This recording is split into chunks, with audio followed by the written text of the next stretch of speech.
मेरा नाम राहुल है और हम लोग छात्र संगठन एआईडीएसओ की तरफ से भी पूरे देश भर में सरकार जो ये नीति लेकर आई है अग्निपथ स्कीम, इसके खिलाफ में आंदोलन कर रहे हैं और लगातार ये मांग कर रहे हैं कि इस तरीके से जो सरकार स्कीम लाई है युवाओं को 4 साल का रोज़गार देने के नाम पर, जिस तरीके से एक लोक लुभावना एक नारा दे रही है कि हम लोग भर्तियाँ देंगे, इसके नाम पर जो इस तरीके से चलाया जा रहा है स्कीम, इसका हम पुरजोर विरोध करते हैं।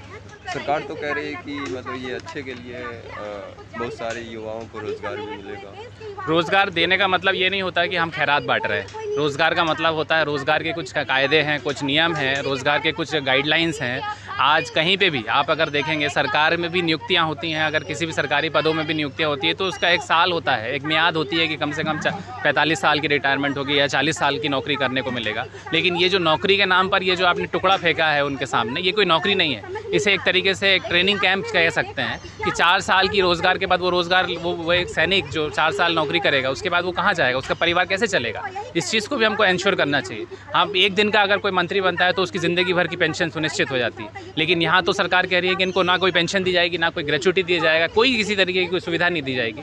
तो इसको आप अगर रोज़गार का नाम देते हो तो हम इसे रोज़गार नहीं कहते, सीधे तौर पर युवाओं के भविष्य के साथ एक खिलवाड़ किया जा रहा है। सरकार तो बहुत समय से बहुत सारी बातें कर रही हैं। 2 करोड़ रोज़गार देने की भी सरकार ने ही बात की थी।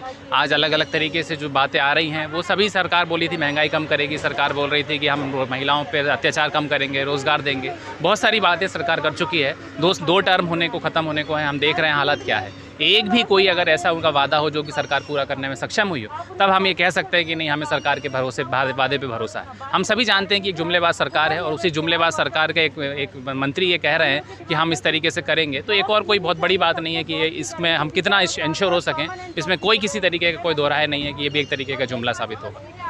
जिस तरीके की समस्याएं बढ़ रही हैं, जिस तरीके से आज हम देख रहे हैं कि आर्थिक हालात लगातार तेज़ी से बदल रहे हैं, महंगाई जिस तरीके से बढ़ रही है, ऐसे में जहां हमको देख रहे हैं कि रोज़गार को सृजन करना चाहिए, एक परमानेंट नियुक्तियों का एक लगातार पूरा प्रोसेस को अपनाया जाना चाहिए, तो इससे जिससे कि समाज में एक समानता बनी रहे, उसके विपरीत अगर इस तरीके की जो कारनामे किए जा रहे हैं, इस तरीके की जो सरकार स्कीमें ला रही हैं, इसका तो नकारात्मक प्रभाव देश में पड़ेगा ही। एक युवा जो है कि एक शिक्षित होकर के आर्मी के यहाँ से निकलेगा 4 साल बाद, जाहिर सी बात है अपना अगर उसको सही दिशा ना मिले तो बहुत संभावना है कि वो गलत रास्ते पर भी जा सकता है, जो कि देश में हालात बिगाड़ने के लिए भी स्थिति बन सकती है। ये जाहिर सी बात है, ये होने में बहुत संभावनाएं हैं और सरकार को भी इस चीज़ के ऊपर समझना चाहिए और तुरंत इस नीति को वापस करनी चाहिए। इसी मांग को लेकर के हमारा देशव्यापी एक प्रदर्शन की अपील कर रहे हैं, मांग कर रहे हैं और जगह जगह पे छात्रों युवाओं के साथ मिलकर के हम इस आंदोलन को आगे बढ़ाने का आह्वान कर रहे हैं। जो इतने सालों से कभी कोरोना की आड़ में इन्होंने रोज़गार नहीं दिया, कभी किसी आड़ में इन्होंने रोज़गार नहीं दिया और इतने सालों से एक जो तैयारी कर रहे हैं आज युवा रोज़गार के लिए, एकदम से गवर्नमेंट की तरफ से एक ऐसा धक्का दिया जाता है कि उनको सिर्फ 4 साल के लिए नियुक्ति किया जाएगा। लेकिन उनको कैसा लगेगा? जो युवा इतने सालों से मेहनत कर रहे हैं, 4 साल बाद उनके भविष्य का क्या होगा? वो कहाँ जाएंगे? और ना तो इतना उनको पैसा मिल सकता है और पैसा मिले भी, कुछ पैसा मिल भी जाता है, क्या उस पैसे में उनके बच्चों का उनका भविष्य सिक्योर हो सकता है?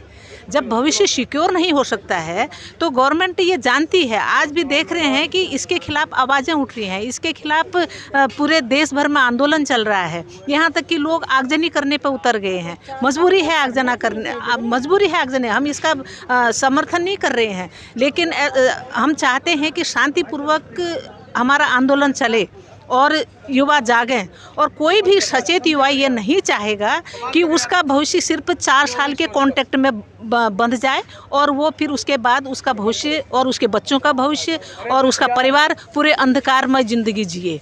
कोई भी ऐसा नहीं चाहता है।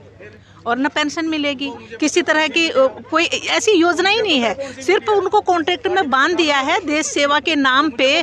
देखो, ये सरकारें सैनिकों के नाम पे वोट मांगती है, ये सरकारें सैनिकों को बॉर्डर पे शहीद करके वो कहते हैं कि उनके नाम पर हमें वोट दो। आज ये भी एक जो जुमला ये आया है, ये भी आगामी जो चुनावी जुमला है, ये चुनावी जुमला पूरा करने के लिए ये नौकरी करेंगे, इनके बच्चे एमएलए बनेंगे, नेताओं के बच्चे सत्ता में बैठेंगे और कोई डॉक्टर इंजीनियर बनेगा, लेकिन एक आम इंसान, एक आम गरीब का बच्चा वो देश बॉर्डर पर जाएगा और तरह तरह के कभी हिंदू मुस्लिम करके, कभी सांप्रदायिकता फैला करके, या कभी चाइना और ये इन सब को बीच में ला करके इनके बच्चों को शहीद शहीद होना पड़ता है, लेकिन इनके बच्चे सत्ता में बैठ करके ये अपना सत्ता को भोगेंगे।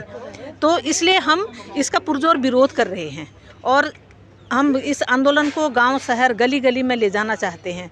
आज जो हमारे पुलिस भाई यहाँ आप खड़े हैं, उनको भी ऊपर से दबाव है, वो खड़े हैं। आप उन्हीं को, वो खुद समझेंगे कि उनके बच्चों का भविष्य कितने अंधकार में है। कोई नहीं चाहेगा, एक आम इंसान से लेकर के एक सचेत आदमी, कोई भी ये नहीं चाहेगा कि मेरे बच्चे का भविष्य सिर्फ 4 साल के लिए बन जाए। एजुकेशन से दूर हो जाएगा, क्योंकि 17 साल से जब वहाँ बॉर्डर पे चला जाएगा, उसकी एजुकेशन ख़त्म। उसके बाद वहाँ से आएगा, वो ना एजुकेशन ले सकता है, ना कोई बड़ी नौकरी ले सकता है, और बस उसका भविष्य ख़त्म। यही इस साजिश के खिलाफ जनता को जागना होगा, समझाना होगा। जो नहीं समझ रहे हैं उनको भी हम अपने विचारों के तहत हम अपने विचारों को उनके बीच ले जाएंगे और उनको समझाएंगे। जो समझेंगे उनको आगे आना होगा और हम इस आंदोलन को गांव शहर तक ले जाएंगे। और